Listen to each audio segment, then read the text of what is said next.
September 16th, East Garfield Park. Sheriff's office. Sheriff's officers, guns drawn, show up unannounced.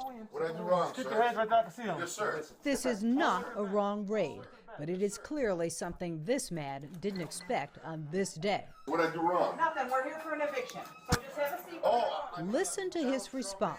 Donald Trump made an order decree. You can't evict until December the 31st. There is a federal moratorium on most evictions until the end of the year.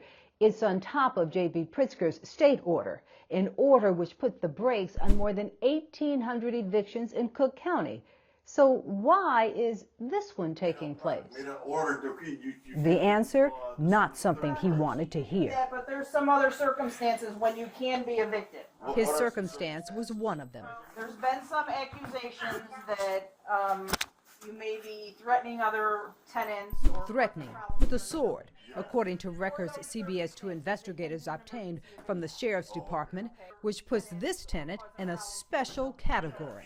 For those circumstances, they can do an emergency eviction. Since the state moratorium, Cook County judges have approved 48 emergency evictions. 28 have been carried out. Is your plan is to go to a friend's house or a family member's Yeah, house? I'm good. Reasons include threats to blow up the building, to kill the property manager.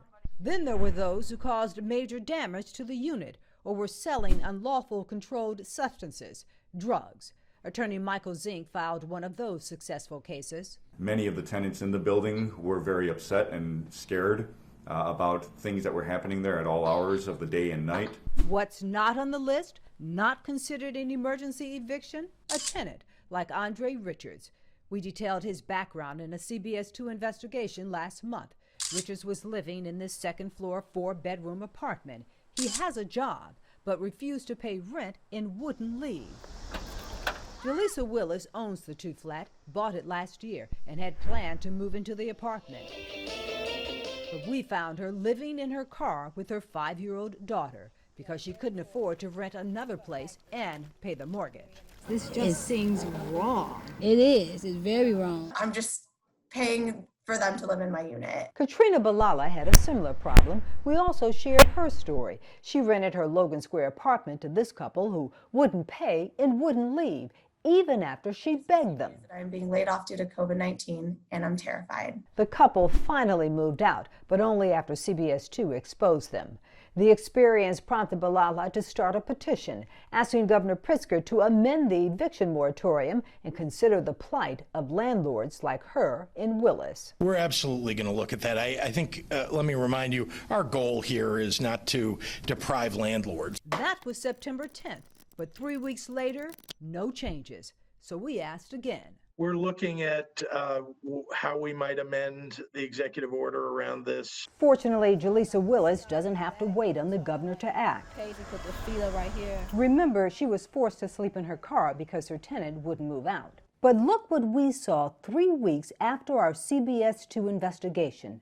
The tenant loading up his car, moving out. I guess the pressure, the public embarrassment came about. But that beautiful apartment he lived in, The ceiling fan is missing. now filthy. You see trash, right? And damaged so much, Willis wanted to show me via FaceTime. But what's surprising to me